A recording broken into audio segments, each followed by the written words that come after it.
कक्षा 12वीं बायोलॉजी का ये दूसरा चैप्टर है मानव जनन। और इसमें जो इम्पोर्टेंट क्वेश्चन हैं आपके बोर्ड एग्ज़ाम में आने वाले हैं, उन्हीं प्रश्नों को हम देखेंगे। तो इसको बड़े ध्यान से समझिएगा, इसी के भीतर का प्रश्न आएगा और इसको पूरा अच्छे से तैयार करिए। तो चलिए यहाँ पर प्रश्न देखते हैं। पहला प्रश्न है जो आपके एनसीईआरटी बुक के खाली स्थान से ही है। मानव खाली स्थान उत्पत्ति वाला है, तो मानव में होता है लैंगिक जनन। फिर है दूसरा, मानव खाली स्थान है, तो यहाँ पर ऑप्शन दिया है, तो ये एक सजीव प्रजक है, मतलब बच्चों को जन्म देता है। फिर मानव में खाली स्थान निषेचन होता है, तो इनके अंदर आंतरिक निषेचन या अंतः निषेचन होता है।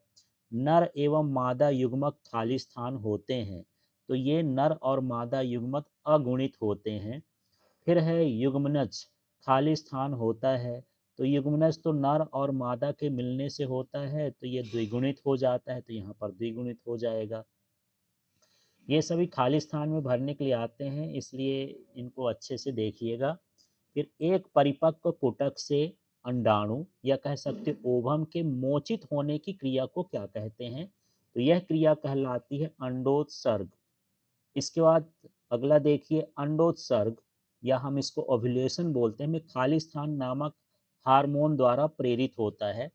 तो एक होता है एलएच और एक होता है एफएसएच। ये दोनों हार्मोन होते हैं जो अंडोत्सर्ग को प्रेरित करते हैं।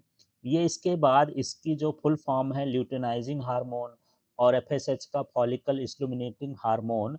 तो ये ऑप्शनल है, आपको यदि पूरा बने तो लिख देना, नहीं आप एलएच एवं एफएसएच भी लिख देंगे तब भी सही है। फिर है नर एवं स्त्री के युग्मक के संलयन को खाली स्थान कहते हैं, तो ये क्रिया कहलाती है निषेचन। फिर निषेचन क्रिया खाली स्थान में संपन्न होती है, तो मानव में ये फैलोपियन नलिका में होती है। फिर है भ्रूण और गर्भाशय के बीच संवहनी संपर्क बनाने वाली संरचना को खाली स्थान कहते हैं, तो या तो आप अपरा भर सकते हैं या प्लेसेंटा भर सकते हैं। हिंदी में अपरा बोलते हैं और अंग्रेजी में प्लेसेंटा है।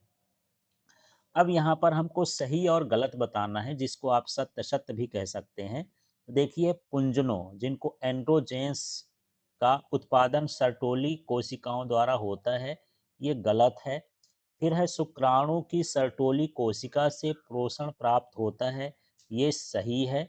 फिर है लीडिंग कोशिकाएं अंडाशय में पाई जाती हैं, गलत है, वृषण में पाई जाती हैं। फिर है अंड जनन पीत पिंड, जिसको हम कार्पस ल्यूटियम भी बोलते हैं, में संपन्न होता है, गलत है। फिर है सगर्भता के दौरान आर्तो चक्र बंद हो जाता है, सही है। अब यहाँ पर ये भी समझना है कि ये तीन चार तरह के प्रश्न हैं, सही विकल्प वाले, खाली स्थान वाले, सत्य सत्य वाले, जोड़ी वाले। ये किसी भी फॉर्मेट में आ सकते हैं। आपको ये नहीं समझना है कि खाली स्थान वाला खाली स्थान में ही आएगा, वो किसी दूसरे फॉर्मेट में भी आ सकता है। तो आपको इस हिसाब से तैयार करना है कि किसी भी फॉर्मेट में आए उन्हीं को पढ़ना है। और ये जो क्वेश्चन मैं बता रहा हूँ, ये बोर्ड परीक्षा के लिए बहुत ही इंपॉर्टेंट है, इन्हीं से तैयारी करिए आप।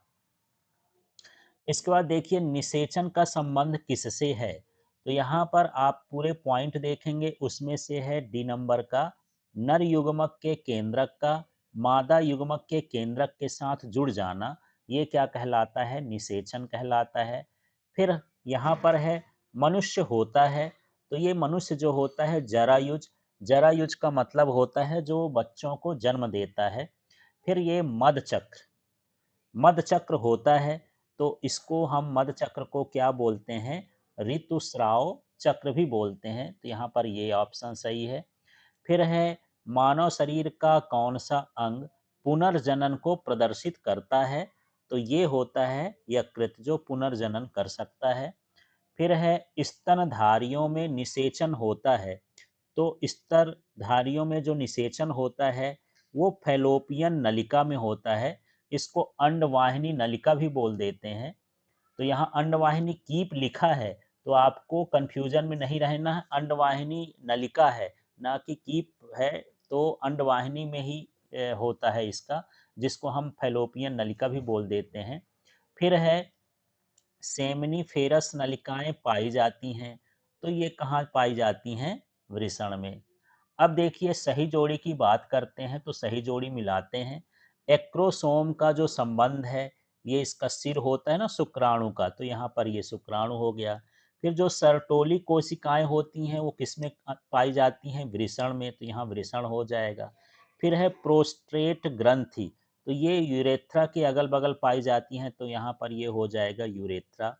फिर है कार्पस ल्यूटियम, तो जो कार्पस ल्यूटियम जो होता है ये प्रोजेस्टेरॉन हार्मोन के लिए उत्तरदायी है। फिर है ग्रेफियन पुटिकाएं, ये कहाँ पाई जाती हैं? अंडाशय में। इस तरह से इसकी जोड़ी मिलाना है। और मैं फिर से रिपीट करता हूँ, सही जोड़ी का मतलब ये नहीं है कि ये इसी में आए, किसी भी फॉर्मेट में ये पूछ सकता है, बस आपको ध्यान रखना है कि किसका क्या उत्तर है। अब देखिए अगला प्रश्न है, जिसका उत्तर हमको एक शब्द या एक वाक्य में देना है। तो यहाँ शुक्राणु जनन के समय 24 प्राथमिक स्पर्मोसाइट से कितने शुक्राणु बनेंगे? तो जो शुक्राणु होते हैं वो 4 गुना बनते हैं, तो 24 में 4 का गुणा कर देंगे तो आप 96 यहाँ। तो यहाँ पर कोई भी संख्या दिया हो, यदि प्राथमिक स्पर्मेटोसाइट है, यहाँ कोई भी संख्या देगा उसको 4 गुना कर देना है हमें। फिर है स्तनियों में निषेचन कहाँ संपन्न होता है? तो ये होता है अंडवाहिनी, अंग्रेजी में बोल देते हैं फैलोपियन ट्यूब। तो आप दोनों में से कुछ भी लिख देंगे, दोनों सही है। फिर है अगला प्रश्न, उस पदार्थ का नाम बताइए जो शुक्राणु को अंडाणु में प्रवेश की सहायता के लिए शुक्राणुओं में बनता है। तो वो पदार्थ होता है स्पर्म लाइसिन। इसके बाद है डिम्ब पुटिका, अंडाशय से अंडाणु के मुक्त होने की क्रिया का नाम बताइए। तो जब डिम्ब पुटिका से, यहाँ से समझ लीजिए, अंडाशय से अंडाशय निकलता है, अंडाणु निकलता है, तो उस क्रिया को हम क्या बोलते हैं? अंडोत्सर्ग। डिम्ब पुटिका के अंडाशय से अंडाणु निकलने की क्रिया कहलाएगी अंडोत्सर्ग। इसके बाद फिर से देखिए, यदि 100 प्राथमिक स्पर्मोसाइट हैं तो कितने शुक्राणु बनेंगे, और 100 प्राथमिक oocyte हैं तो कितने अंडाणु बनेंगे? तो स्पर्मोटेसाइट से शुक्राणु बनते हैं और वो 4 गुना बनते हैं, तो ये 100 है तो कितना हो गया? 400। और जो oocyte हैं इससे अंडाणु बनते हैं, ये कितने हैं? 100। तो जितने प्राथमिक oocyte होते हैं उतने ही अंडाणु पैदा होते हैं, तो कितने होंगे? 100 ही होंगे। फिर है किस अंग में कॉर्पस ल्यूटियम का निर्माण होता है? ये किस में होता है? अंडाशय में। फिर है मानव गर्भावस्था कितने दिनों के लिए होती है? तो ये 240 दिन के लिए होती है। इसके बाद यहाँ बात करते हैं, मनुष्य के शुक्राणु में कितने ऑटोसोम होते हैं? तो ये 22 ऑटोसोम होते हैं। फिर है प्रथम ऋतुस्राव को क्या कहते हैं? इसको रजोदर्शन कहते हैं, अंग्रेजी में कह लें तो इसको मेनार्की कहते हैं। फिर देखिए, मानव शिशु का जन्म निषेचन कितने दिन बाद होता है? तो यहाँ पर ये 9 माह, यदि आप 10 दिन नहीं भी लिखेंगे तो ज़रूरी नहीं है, 9 माह आप लिख सकते हो, 280 दिन या 9 माह 10 दिन ऐसा लिख सकते हैं। एक 50 वर्षीय स्त्री का रज चक्र समाप्त होना क्या कहलाता है? इसको बोलते हैं रजोनिवृत्ति, या आप मेनोपॉज भी लिख देंगे तब भी ठीक है। फिर है गर्भावस्था किसे कहते हैं? तो निषेचन से शिशु के जन्म माने प्रसव के बीच का जो समय अंतराल होता है उसको गर्भावस्था या सगर्भता कहते हैं। इस तरह से है। तो एक एक अंक वाले प्रश्न थे। अब हम बात करते हैं 2 अंक के प्रश्नों की। तो यहाँ पर प्रश्न है मासिक ऋतुस्राव चक्र, या इसी को आर्तो चक्र भी बोलते हैं, इसी को रजोधर्म चक्र भी बोलते हैं। तो किसी भी नाम से आ जाए आपको ये समझना है। तो चलिए सबसे पहले यहाँ पर हम समझते हैं, तो मासिक धर्म को समझते हैं क्या है। प्रत्येक स्त्री के प्रजनन काल, मतलब ये है 12-13 वर्ष की उम्र से लेकर के 45 से 50 वर्ष की उम्र तक का ये प्रजनन काल कहलाता है, में गर्भावस्था को छोड़कर, माने गर्भावस्था में ऋतुस्राव चक्र नहीं होता है, प्रति 26 से 28 दिनों की अवधि पर गर्भाशय से रक्त, इसकी आंतरिक दीवार की श्लेष्म का स्राव होता है। यह स्राव 3 या 4 दिन तक चलता है। इसे ऋतुस्राव चक्र या रजोधर्म चक्र या आर्तो चक्र या मासिक धर्म कहते हैं। चूंकि यह निश्चित समय अंतराल पर बार बार होता रहता है, इसके कारण इसे मासिक ऋतुस्राव चक्र भी कहा जाता है। तो आप जैसा चाहें वैसा छोटा-बड़ा इसको लिख सकते हैं। मेन आपको यहाँ समझना है इनका प्रजनन काल क्या होता है और गर्भावस्था को छोड़ कर के 26 से 28 दिनों में जो भी स्राव होता है 3-4 दिन तक, उसी को हम कहते हैं ऋतुस्राव या आर्तव चक्र। अब यहाँ पर देखते हैं अगला प्रश्न। अब यहाँ प्रश्न है, रजो निवृत्ति को समझाइए। स्त्रियों में 45 से 50 वर्ष के बाद ऋतुस्राव नहीं होता है और गर्भधारण की क्षमता समाप्त हो जाती है। इस अवस्था को रजो निवृत्ति कहते हैं। अब अगला प्रश्न देखिए, मनुष्य के वृषण के अनुप्रस्थ काट का नामांकित चित्र बनाइए या आरेख बनाइए या आर्य काट बनाइए, ऐसा करके प्रश्न आता है। तो इस तरह से आपको ये चित्र बनाना है। इसमें रंग है तो रंग करने की ज़रूरत नहीं है, आप सिंपल सा ये चित्र बनाएंगे, कुछ इस तरह से पुट्टिकाएँ बना देंगे। अब मेन इसमें नाम लिखना है। क्या नाम लिखना है? जैसे यहाँ पर सर्टोली कोशिकाएँ हैं अंदर की ओर, फिर यहाँ पर ये शुक्राणु है, इसके बाद यहाँ शुक्राणु जनन स्पर्मेटोगोनिया भी है इसी के भीतर, यहाँ पर अंतराली कोशिकाएं हैं। इस तरह से आप 2-3 घेरे बना करके इस चित्र को बना देंगे। मेन ये नाम आपको ध्यान रखना है, नाम लिख देना है, तो ये कंप्लीट हो जाएगा। कोई बड़ा चित्र नहीं है, 2-3 ऐसे घेरे बनाना है ऐसे, और इन घेरों के तरफ से छोटी-छोटी अंदर से छोटी-छोटी कोशिकाएं इसके बना देंगे और इसके बाद इनका नाम लिख देंगे। अब देखिए बड़े प्रश्नों में समझिए स्पर्मेटोजेनेसिस और oogenesis में अंतर।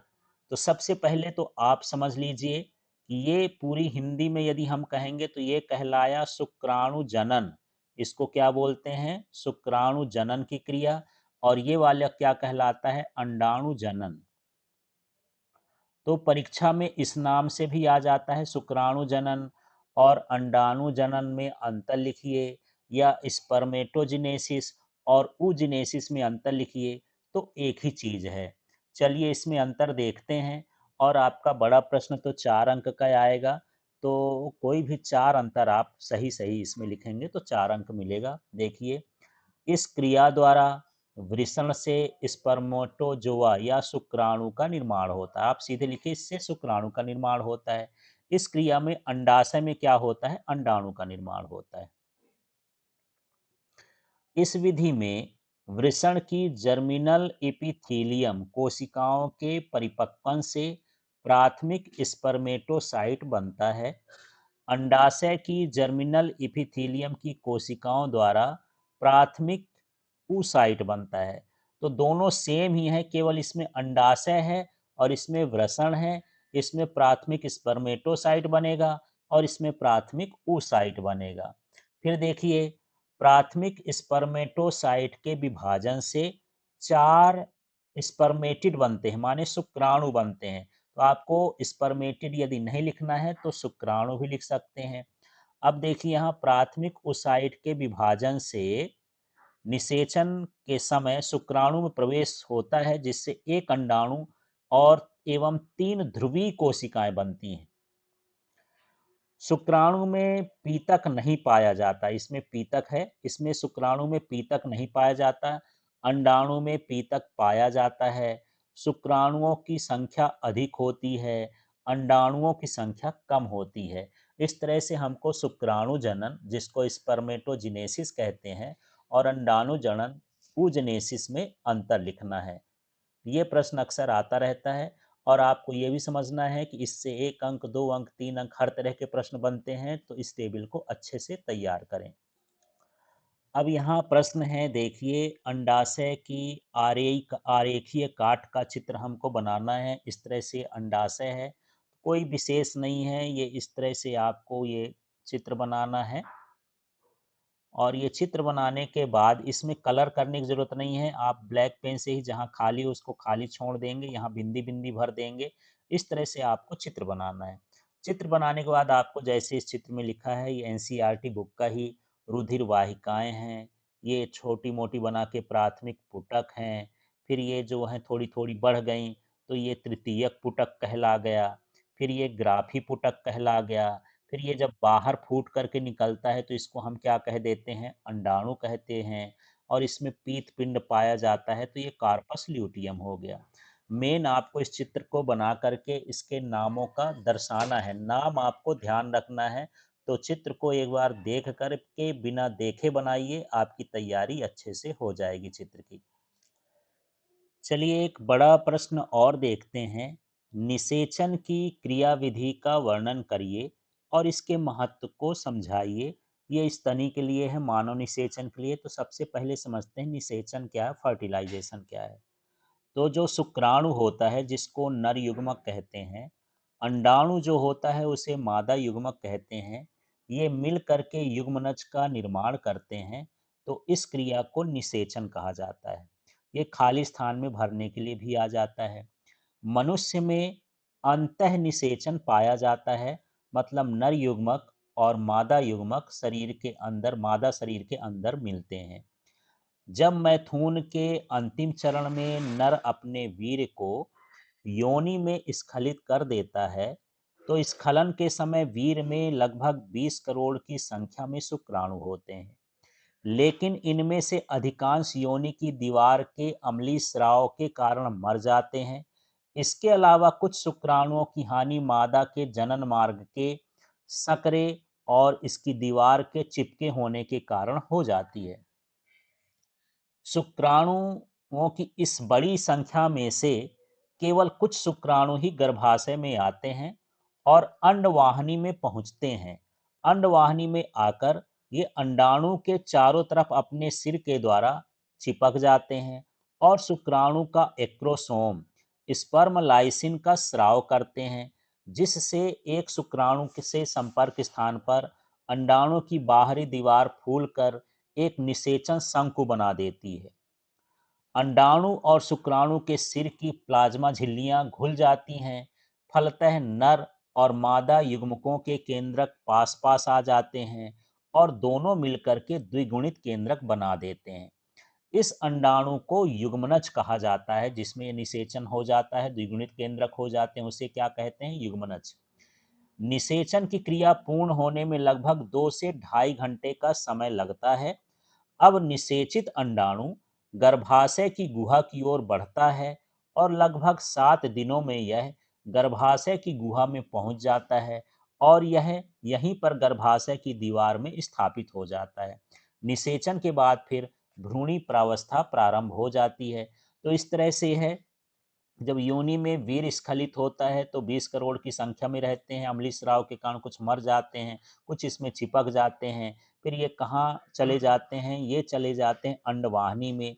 और अंडवाहिनी में मान लीजिए यहाँ अंडाशय है तो इसके सिर के सहारे इससे चिपक जाते हैं। सिर में एक्रोसोम, सिर को एक्रोसोम बोलते हैं, जो स्पर्मलाइसिन नामक द्रव को निकालता है, जिससे इसकी जो प्लाज्मा झिल्ली है घुल जाती है।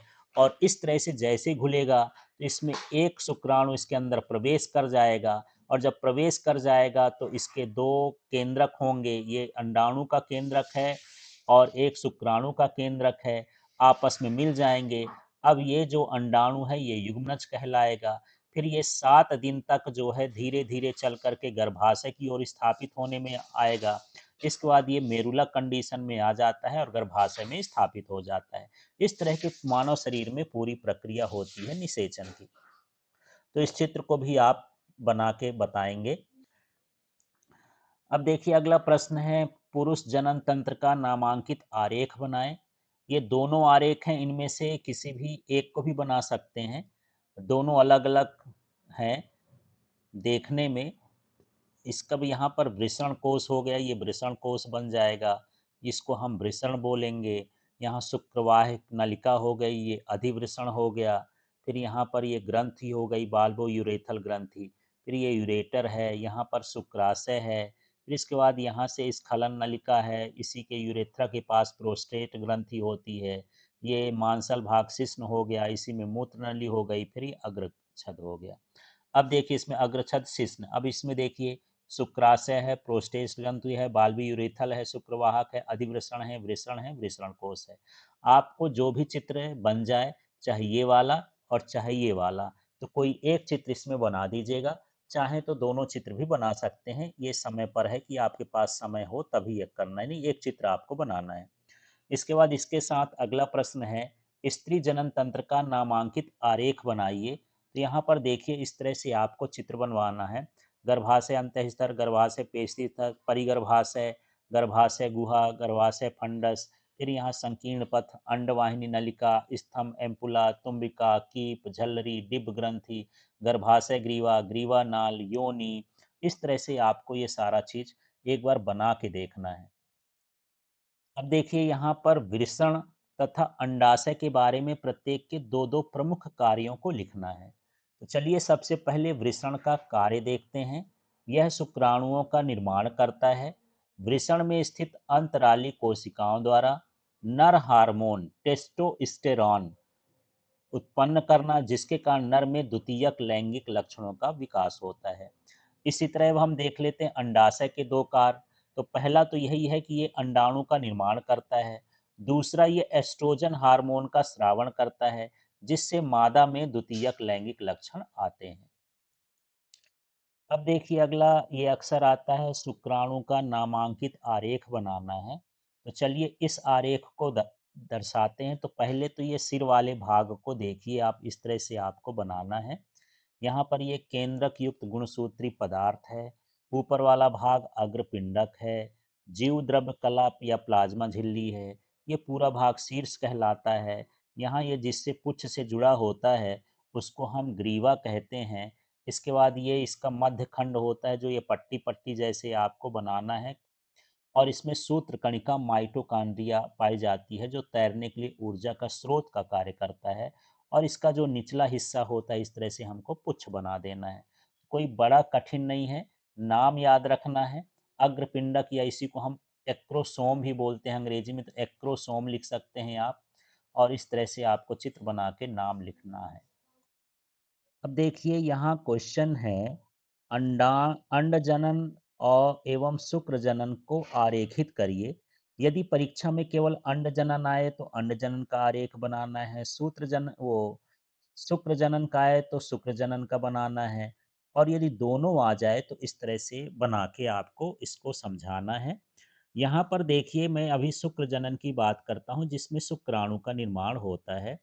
जब यौनारंभ होता है तो इसमें कुछ इस कोशिकाएं होती हैं जो सूत्री विभाजन करती हैं, और इसमें गुण सूत्रों की संख्या कितनी होती है? 46। ये जितने भी लाल लाल आपको देख रहे हैं ये 46 गुण सूत्र वाले होते हैं। फिर ये प्राथमिक शुक्र कोशिकाएं कहलाती हैं। ये प्राथमिक शुक्र कोशिकाएं कहला गईं। इसमें प्रथम अर्धसूत्री विभाजन होगा, और अर्धसूत्री विभाजन से ये एक शुक्र कोशिका से दो शुक्र कोशिकाएं बन जाती हैं। फिर इन शुक्र कोशिकाओं से पुनः जो है द्वितीय अर्धसूत्री विभाजन होता है। और इसके बाद यहाँ पर ये समसूत्री विभाजन या सूत्री विभाजन होता है। तो ये 4 गुणसूत्र बनाते हैं। इसमें जो है गुणसूत्रों की संख्या आधी हो जाती है, ये 46 था, तो अब इसमें कितने कितने हो जाएंगे? 23-23 हो जाएंगे। इस तरह से ये एक जो है स्पर्मेटोसाइट से या प्राथमिक शुक्र कोशिका से 4 शुक्राणुओं का निर्माण हो जाता है। अब चलिए मान लीजिए आपसे अंड जनन का आ गया। तो अंड जनन में इधर का भाग देखना है।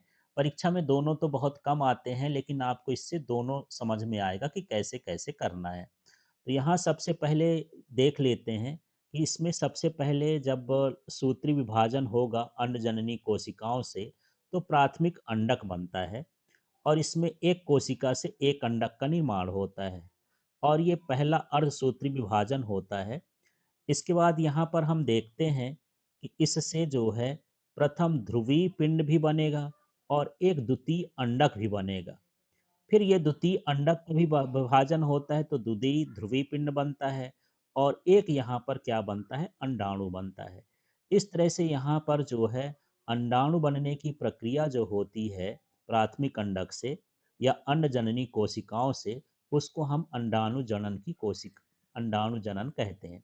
अंडाणु में भी जो है पहले शुरू में जो है जो अंड जननी कोशिकाएं होती हैं, प्राथमिक अंडक होता है, उसमें 46 गुणसूत्र होते हैं। और जब अंडाणु बनता है तो उसमें गुणसूत्रों की संख्या आधी हो जाती है, 23 हो जाती है।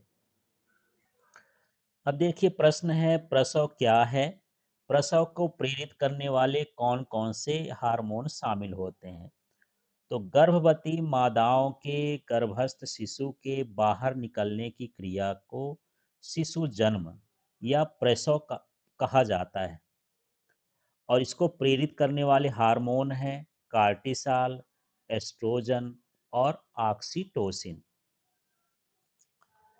अब देखिए प्रश्न है, हमारे समाज में, ये एनसीईआरटी बुक का है, हमारे समाज में लड़कियों को जन्म देने का दोष महिलाओं को दिया जाता है।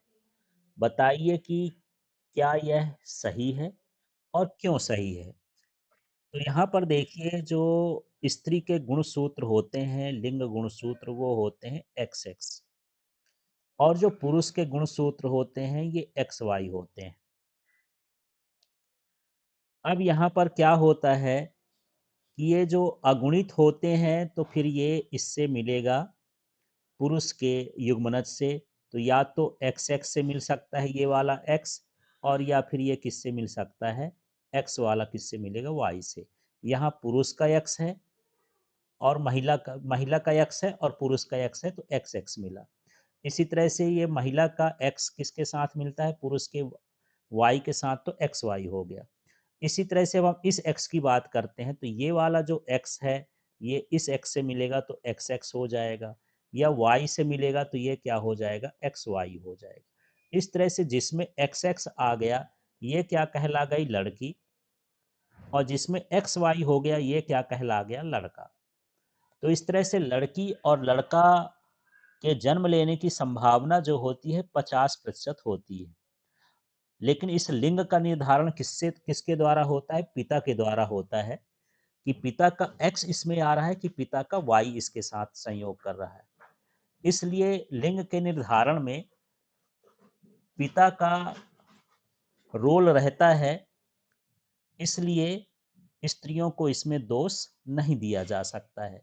इस तरह से आपको चित्र बना करके, और यही चीज आपको शब्दों में लिखना है। अब यहाँ प्रश्न देखते हैं, यह भी प्रश्न जो है एनसीईआरटी बुक का है, एक माह में मानव अंडाशय से कितने अंडे मोचित होते हैं? पहले तो इस प्रश्न का जवाब सुनिए। प्रति माह आर्तो चक्र में अंडाशय से एक अंडा मोचित होता है। तो एक आर्तो चक्र के दौरान केवल एक अंडा ही मोचित होगा, वो पूरे समय में। फिर देखिए, यदि माता ने समरूप जुड़वा बच्चों को जन्म दिया हो तो क्या आप सोचते हैं कि कितने अंड मोचित हुए होंगे? क्या आपका उत्तर बदलेगा यदि जन्मे हुए जुड़वा बच्चे द्विअंडज यमज हों तो? समरूप जुड़वा बच्चों को यदि किसी माता ने जन्म दिया है तो हो सकता है कि अंडे मोचित हुए होंगे।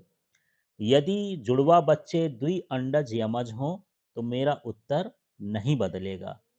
तो कभी कभी जुड़वा बच्चों के समय दो अंडे भी मोचित हो सकते हैं। इस तरह से ये पूरे पाठ के प्रश्नोत्तर हैं। आधे घंटे का वीडियो है। जो प्रश्न बड़े बड़े हैं, चित्र वाले हैं, उनको आप बना करके देखिए।